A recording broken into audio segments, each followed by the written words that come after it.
आलम जी। और आज मैं अपनी बात एक कविता से शुरू कर रहा हूँ। हमारा एक दोस्त है अनुज लुगुन, उसकी कविता एक है लालगढ़।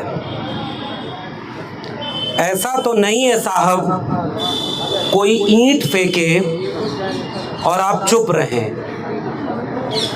ऐसा तो नहीं है साहब कोई ईंट फेंके और आप चुप रहें। ऐसा तो नहीं है साहब कोई आपके ज़मीर को चुनौती दे और आप कुछ न कहें।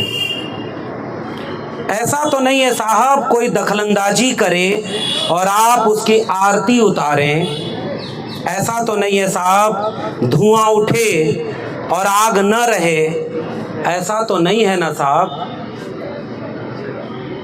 कुछ तो है ज़रूर साहब, कुछ तो है ज़रूर साहब जो वातानुकूलित कमरे में रहते हुए आप महसूसते नहीं। कुछ तो है ज़रूर साहब जो रोबड़ा सोरेन पिछले कई सालों से नाम बदल कर फिरता है। कुछ तो है ज़रूर साहब जो आदिम जनों की आदिम वृत्ति को जगाता है।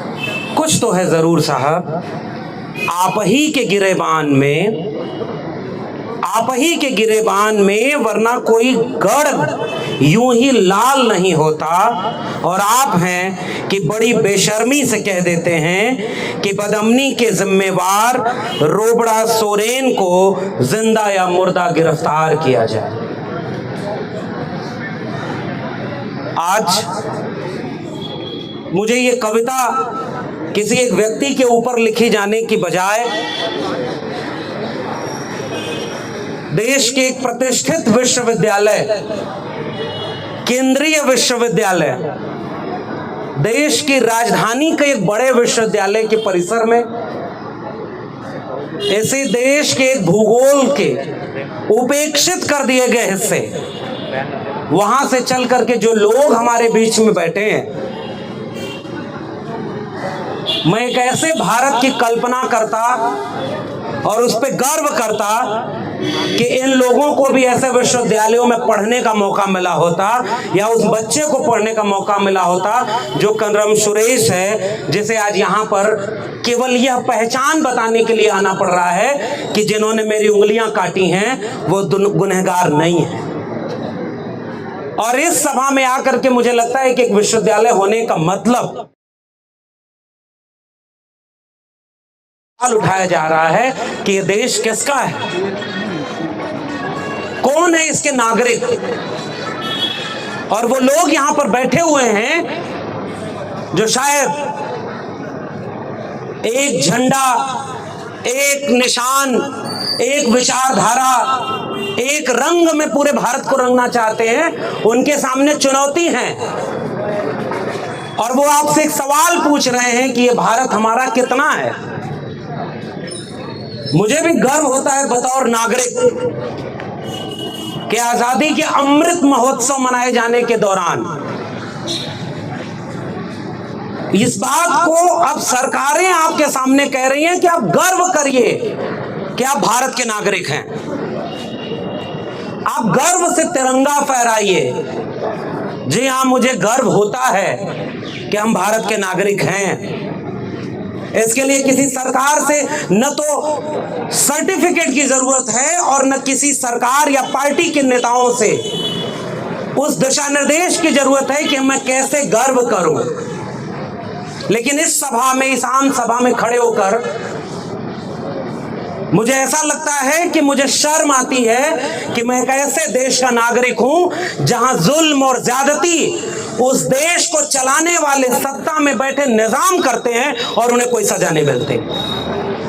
मुझे शर्म है इस बात की कि एक राष्ट्र बनने की प्रक्रिया में आपके ऊपर जिम्मेदारी थी कि इस राष्ट्र में जो लोग जुल्म और ज्यादती कर रहे हैं उनसे रक्षा करने के लिए पुलिस और सेना होगी।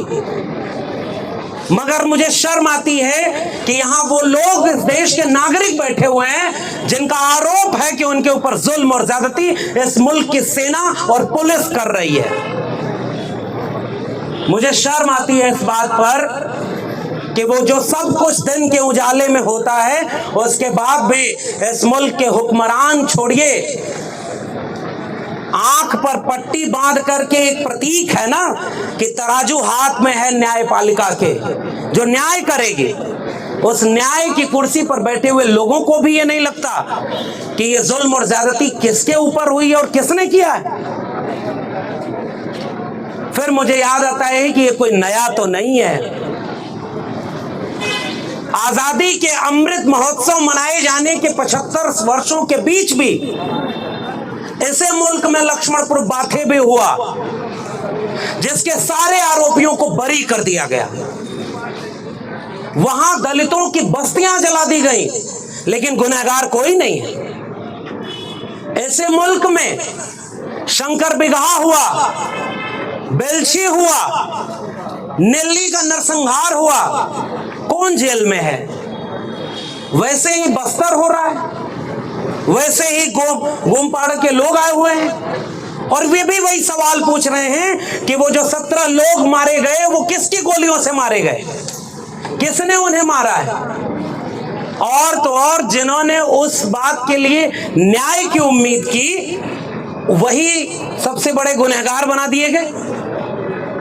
यानी अब आप न्याय मांगेंगे तो सबसे बड़े गुनहगार आप हैं।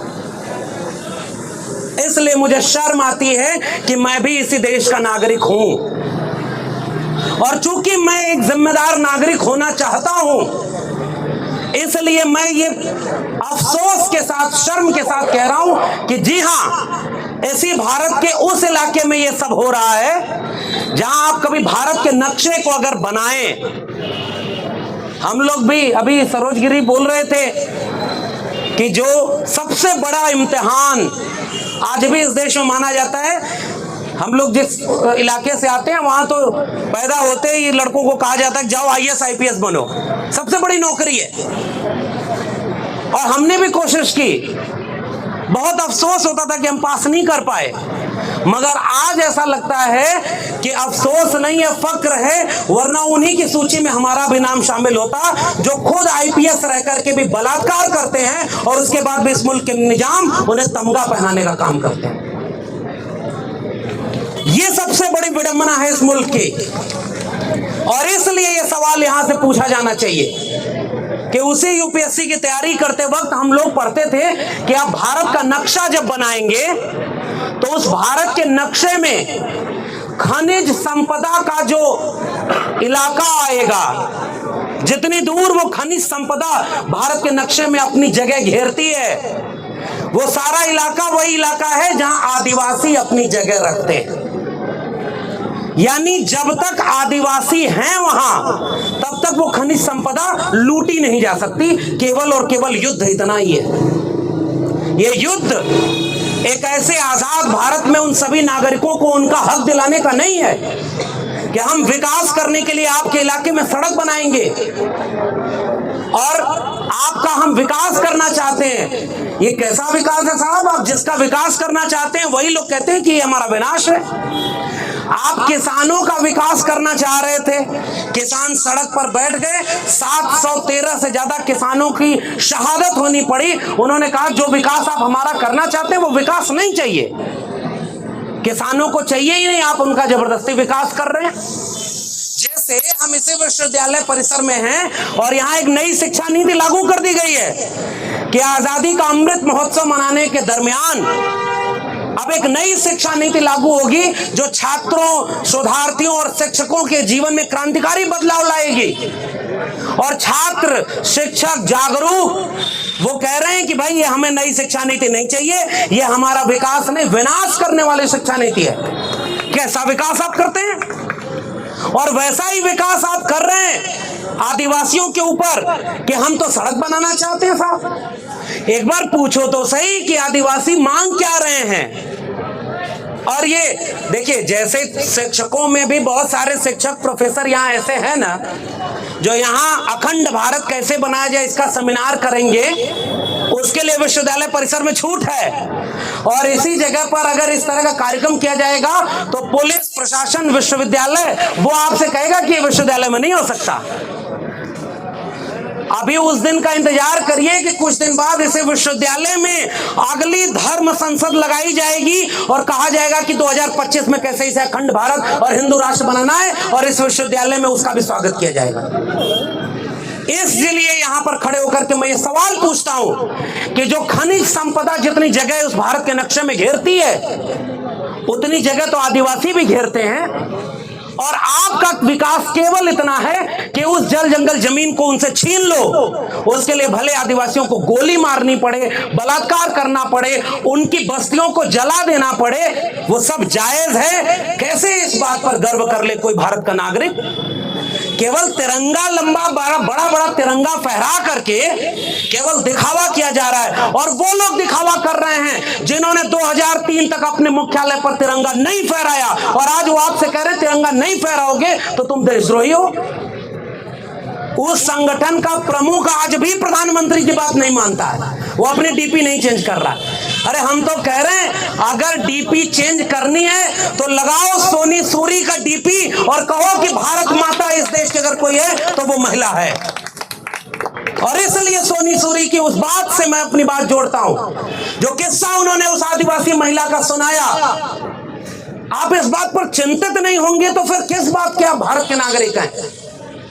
वो सवाल पूछिए कि उसने माओवादी एक तरफ, पुलिस प्रशासन एक तरफ, और उनके बीच में वो तिरंगा लहरा रही थी कि हम काला झंडा नहीं फहराएंगे, हम तिरंगा फहराएंगे।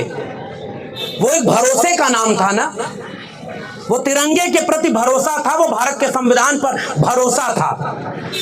मुझे अफसोस है उसी महिला ने, जब सोनी सूरी ने ये बात बताई कि कुछ दिनों बाद उन्होंने वो तिरंगा उसे लौटाते हुए कहा कि ये तिरंगा तुम रख लो, ये तिरंगा हमारी लाज की रक्षा, हमारे हक हुकूक से हमारी सुरक्षा नहीं कर सकता, फिर ये तिरंगा हमारे किस काम का? मैं आखिरी बात कहता हूं, हम सब एक पहचान लेकर पैदा हुए हैं।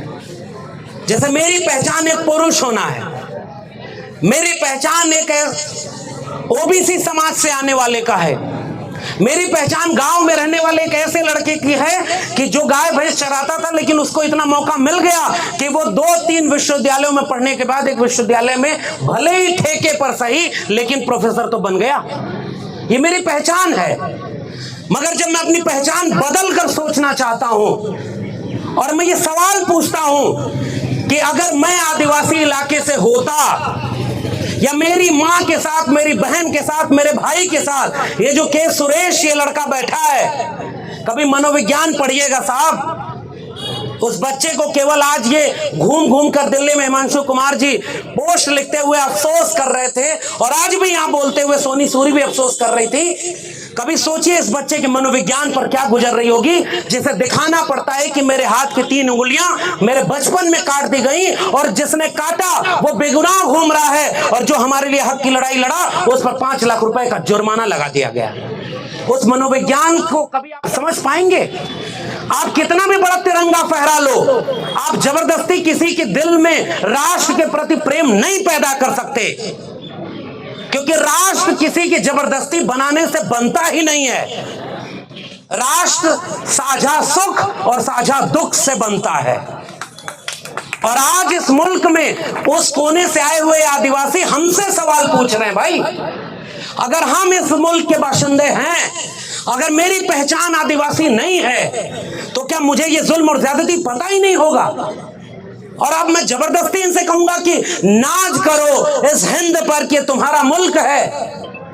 ये लोग आज ये नहीं पूछेंगे कि जो हमारे हक की लड़ाई लड़ रहा है वो गुनहगार है, तो इस मुल्क पर कैसे मैं नाज करूं? वो साझा सुख और साझा दुख कहां गया? साझा सुख भले ही कम हो, राष्ट्र बन जाएगा अगर साझा दुखों का रिश्ता हमारा बन जाए। हम इनके दुख में अगर दुखी महसूस नहीं कर रहे तो माफ करिए साहब, हम इस मुल्क के बाशिंदे होने में कोई गर्व नहीं कर सकते। हम बस उस पहचान से आते हैं कि हम दिल्ली विश्वविद्यालय में हम यहां पर पहुंच गए, और अभी नई शिक्षा नीति लागू हो गई है। अब इस मुल्क के किसान, कमेरा जातियों के लोग, उनके बच्चे अब कभी इन विश्वविद्यालय में नहीं पहुंच पाएंगे। ये नया भारत बन रहा है, और देश की संसद में खड़े होकर इस देश का शिक्षा मंत्री कह रहा है कल कि देश के विश्वविद्यालयों को जरूरी नहीं है कि सरकार ही पैसा दे तभी चलेगी। फिर सरकार किस काम के लिए है? अंबानी और अडानी को पूरा देश बेचने के लिए है। आदिवासी राष्ट्रपति बनाएंगे और कहेंगे कि 75 साल में पहली बार हमने एक आदिवासी महिला को राष्ट्रपति बनाया। हम इस बात का विरोध नहीं कर सकते, हम स्वागत करेंगे कि हाँ भाई तुमने बनाया।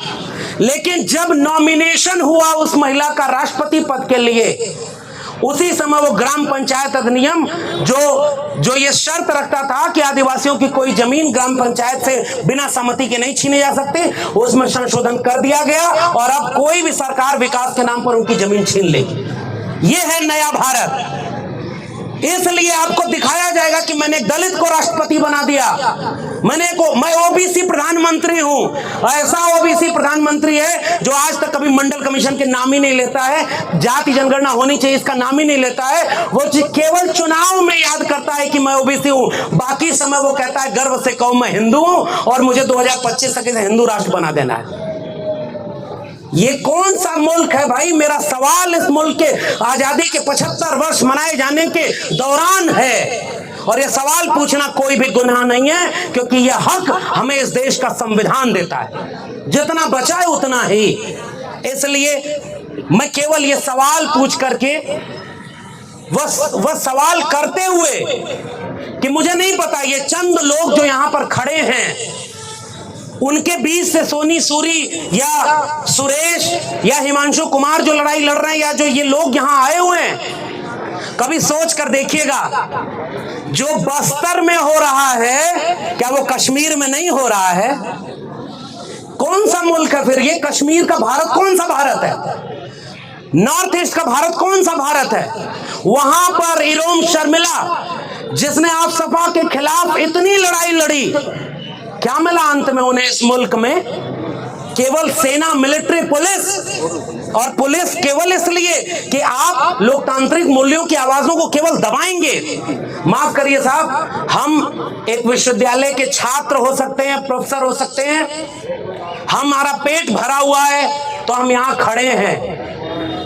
जो रिक्शा चला रहा है, जो ठेला चला रहा है, जो खेती किसानी मजदूरी कर रहा है, उसे तो कई बार पता ही नहीं चल रहा होगा कि इस मुल्क को कैसे बर्बाद किया जा रहा है।